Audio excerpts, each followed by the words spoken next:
Hello and welcome to Let's Talk About, a series spotlighting leaders, authors, artists, marketers, creators, and entrepreneurs sharing tips and expert advice on business, media, technology, and frankly, life itself. I'm your host, Cynthia Nelson, three-time entrepreneur, Forbes contributor, investor, and advisor. Today, we're talking to Tim Bradley, co-founder of Pennant Video. Tim, welcome to the show. Thanks so much, Cynthia. Happy to be here. Thank you. It's always that road less traveled, right? Like, what is your background and how did you get here? I Yeah, want to know. I I want to know the story. That's always like the most, it's never like a straight line, right?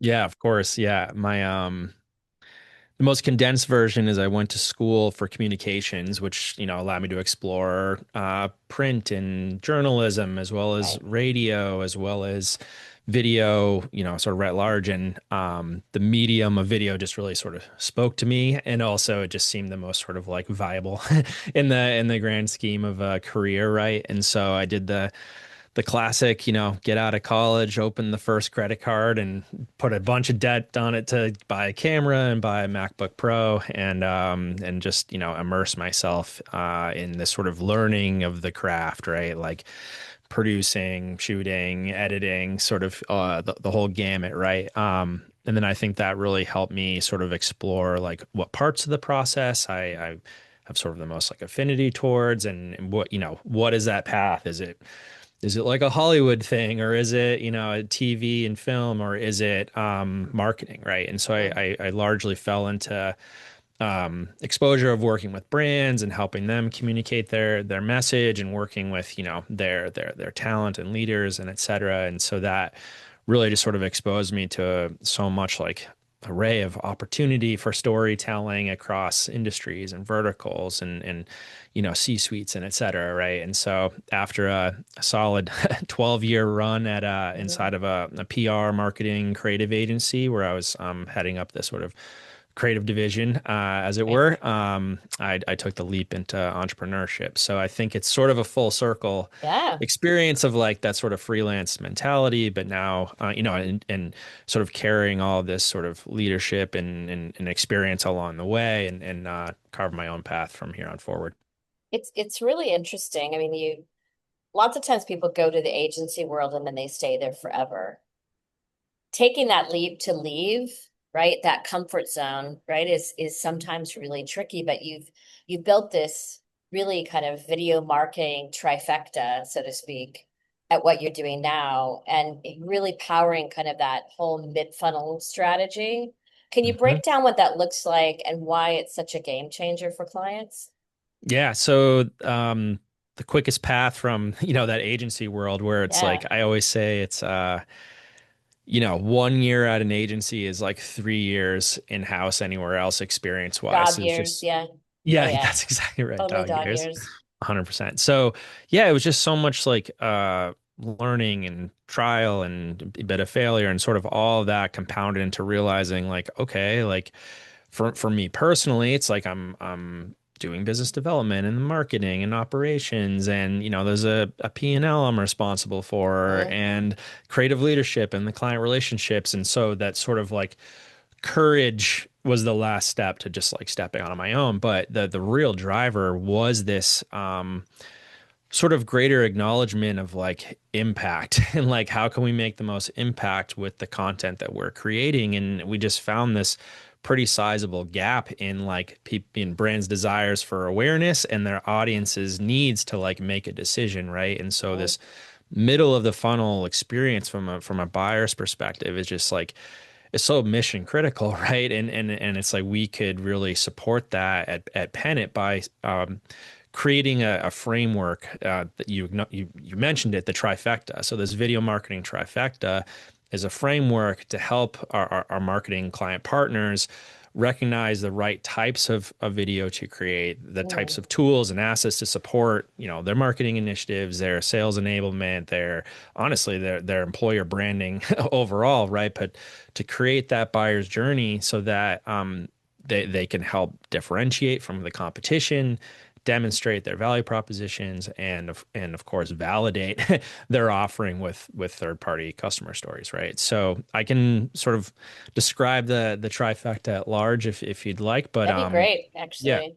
Awesome. So yeah, it's really based on this three-pronged approach, as I just described, like differentiation, demonstration, and validation. And so creating three types of video, respectively, anthems, explainers, and endorsements help build that buyer's journey from that initial touch point of like you've sold a click or you've sold them on a click, they're now Right. on your website. How do you pull them in and like build trust along the way and build this sense of belief in what you're bringing to the table to support their initiatives, right? So at the top, these anthems, right? They're your mission, your values, your ultimately expression of your why, right? Like Hmm. why you exist, why you're different from your competition, why your audience should care, right? It's like it's really this cornerstone or flagship asset that just like is that rallying cry for your brand or your business, right? And so it's really important to take the right amount of care towards those because it becomes this tip of the spear in a lot of your marketing efforts, right?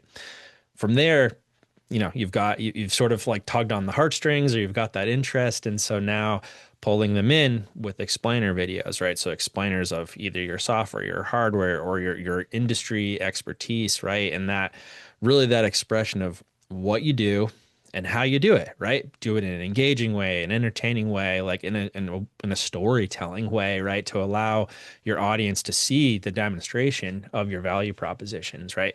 So that anthem and explainer are really two sides of the same coin that can just like Hmm. grossly express what you're all about.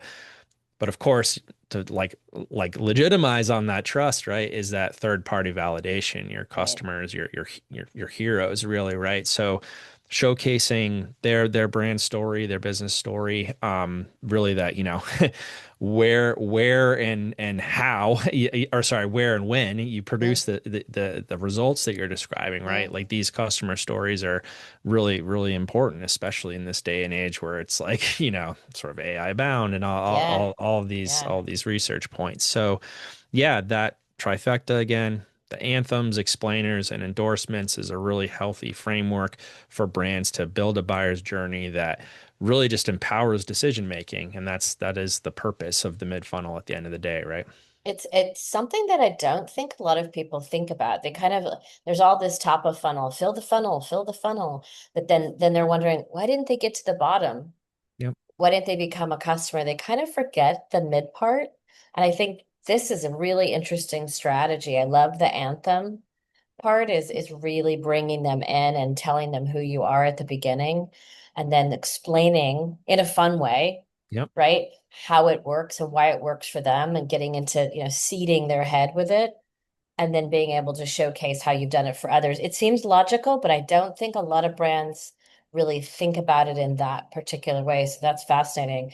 You've worked with a lot of huge brands. I mean, Cisco, Philips, but you've also worked with a lot of scrappy young entrepreneur companies as well. What's a lesson in storytelling that applies no matter the company size? Yeah, man, I love that question. The main thing is you have to develop and create with your audience's best like intentions and needs in mind, right? So it's and that's really a challenge, right? It's like the medium of video is complicated, right? There's so many Yeah, layers of creative complexity in it yeah, with that tone of voice, that brand expression, the story, the overall sort of messaging and communication of whatever it is, and then things like channels and like what's the right, sort of target length based on sort of right. the data that supports it, right? And so for that reason, like I always like temper or caution, be like, you have to do your best to be objective and put yourself in your audience's shoes, right? And so some of the easiest and best ways to do that is talk to your customers, right? Like Yeah, really understand like what drew them to you in the first place, right? I mean, a lot of right. this is kind of like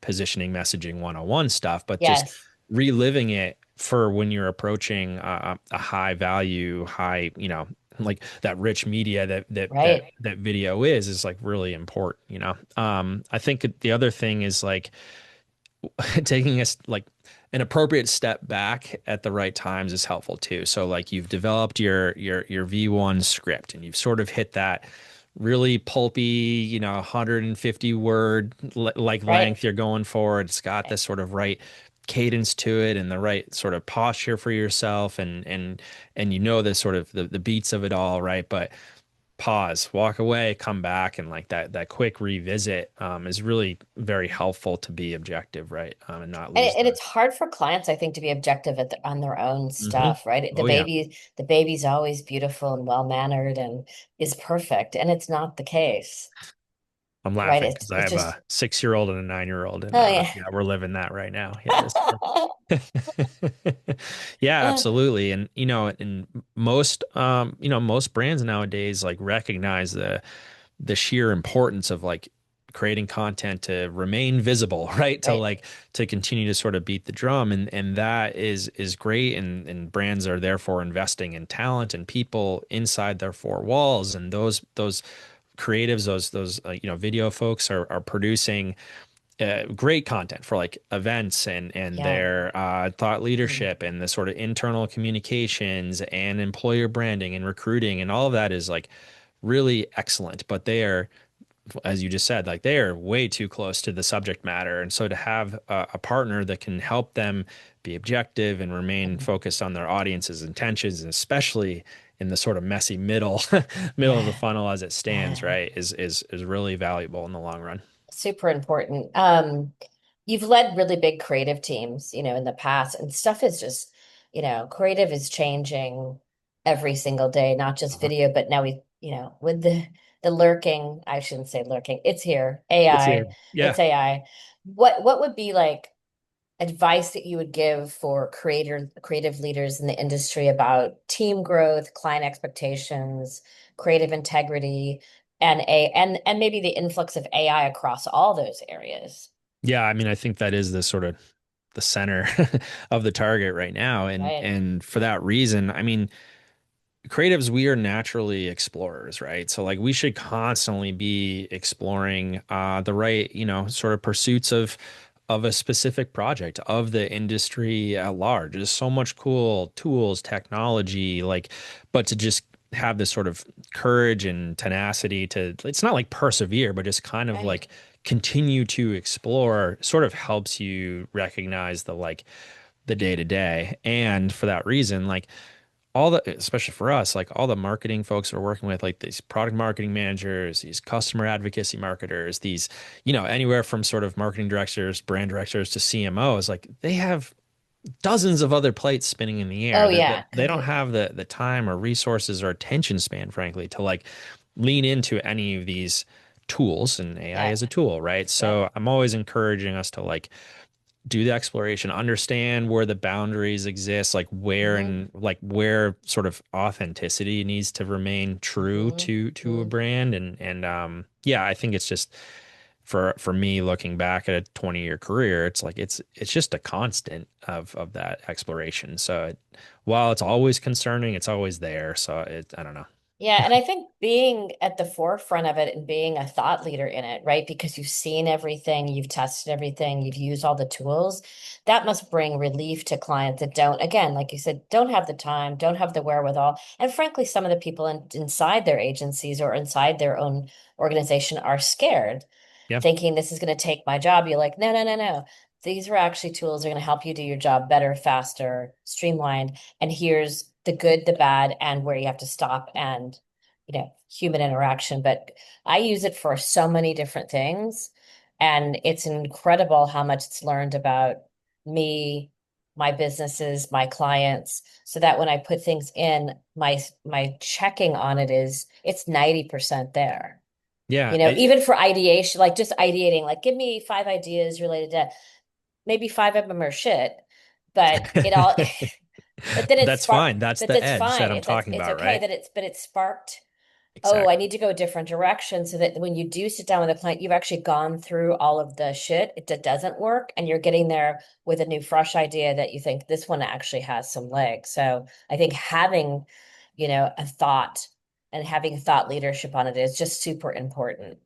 Yeah, I agree. I think the challenge with all of that is that you and I have we've been doing this for a long time, so we Yeah. can recognize the sort of the lines in the sand and like when you're pushing things a little too far and you got to pull it back, and like that exploration again is really important. I think the thing I fear most is like the junior folks that are, early into their career, and it's like, Yep. oh, here's this Yeah. amazing shortcut is what it is, right? But it's like if you don't know the impact of what like taking that turn or like dulling that edge like really means in a shortcut, like I Yeah. don't I don't know if it's the right sort of like leg to stand on, or the merits of what produces a well-rounded professional, so It's there's a it's lot of caution I it's emphasize. funny that you mentioned that because I was just talking to a friend of mine in marketing and tech, and she said a client was going to hire her for something, and they sent a deck.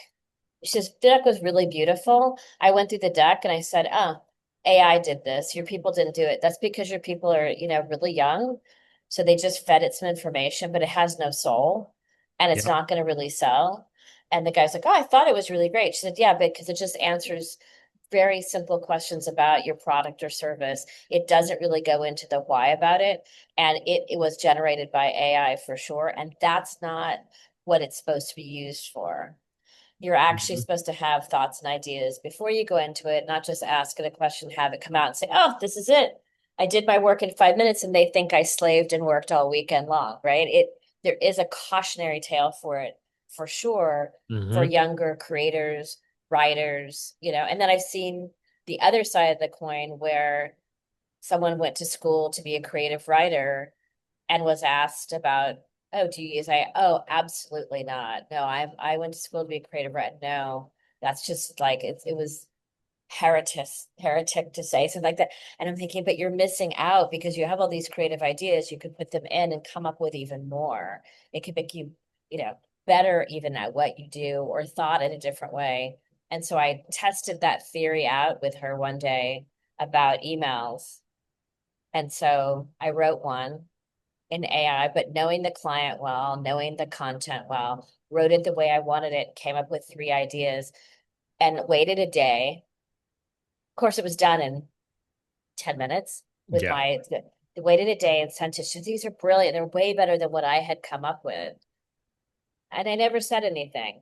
But I thought, because I understand how to use the technology, you would have spent a day and a half doing this. I spent, 15 minutes and then reviewed.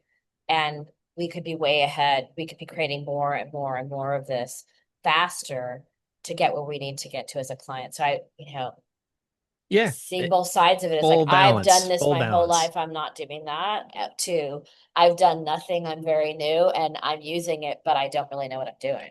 Right. And you don't like, I think the word you said earlier was just that was is why. It's always why. Like, why are we doing this? Why does it like matter? Why this direction, right? And not to sound too Simon Sinek-y or anything, but it's like that like combination of that and just like intent, right? And like Right.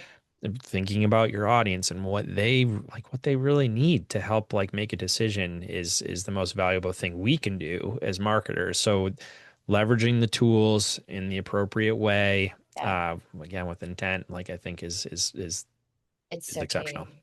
Yeah, Yeah. And that just comes with experience, correct. frankly, Correct. So yeah, I think like not to put a bow on this exact part of it, but it's like as a early entry, you should be exploring as much as possible, but don't do it for the shortcut's sake. Do it so that you understand the like impact of what it is you're producing here, right? Yeah, And for the more seasoned folks that are like have a sort of arm around the shoulder of a junior person is like make sure what you just did, like sort of show them the what the limits of possibility are, right? And so then they can pursue their own path with the right intention. exactly. You've mentioned that mentoring, I'm switching gears slightly on this, but I think it kind of comes into this too of creatives is a big part of, your overall mission. What do you think the next generation of marketers and storytellers really needs, right now to thrive in this new environment? And it's always going to be a new environment because things are constantly in change and flux. Yeah. Yeah, I don't think it's particularly like new or novel, but just the having the courage to like just try is like half of it, right? Like try knowing you might not get the right answer the first time. Like try knowing that like it's gonna be messy and that's fine, you know? It is like the classic sort of creatives like reverse bell curve of Yeah, like this is totally. gonna be awesome, and then in the middle you're like I am Uh, completely terrible at this, and you come out the other side having learned a lot, and that is success, right? So it's like just recognizing that this is meant to be really challenging, and so the more you sort of like hone your sort of like creative muscles and stamina, the better off you're going to be. So like back to AI is like the more of those shortcuts you take, you're really like that discipline like it's not helpful for you in the right. greatest run, right? So yeah, I think just recognizing that it's okay that it's messy. It's supposed to be, and like having the courage to show up and make the pursuits in the right intention on behalf of your audience, you're going to be the better for it. But I think that shows a lot about the type of environment that you've created because you're allowing people to fail and Hmm. to learn. You know, that it doesn't always happen in agencies, as you know. It's not always as easy to fail and not feel like a complete idiot and be discouraged by it. So you've obviously created an environment in your company where that is actually, it's a gift to them, really. Yeah, I thanks for saying that. I hope so. It's like I came up through the ranks in the same way where there was a lot of autonomy and a lot of sort of that entrepreneurial spirit. And I think that's really important from a culture standpoint, and it's like it just helps everybody like become a more well-rounded professional while also recognizing their sort of like their peaks and valleys of a career and take those learnings and be better for it. Tools for the tool belt, as we call it. Yep, that's exactly right. So, if someone wants to get a hold of you and work with you, which I know my audience will be really interested in, especially this whole, I love the mid-funnel mess, the messy middle, as you called it. Yep. How do they get a hold of you? What's the best way? Yeah, so I'm on LinkedIn, at Timothy Bradley or Tim Bradley. I think the handle's like Tim Bradley Pennant or something like that. Our website is pennant.video or pennantvideo.com.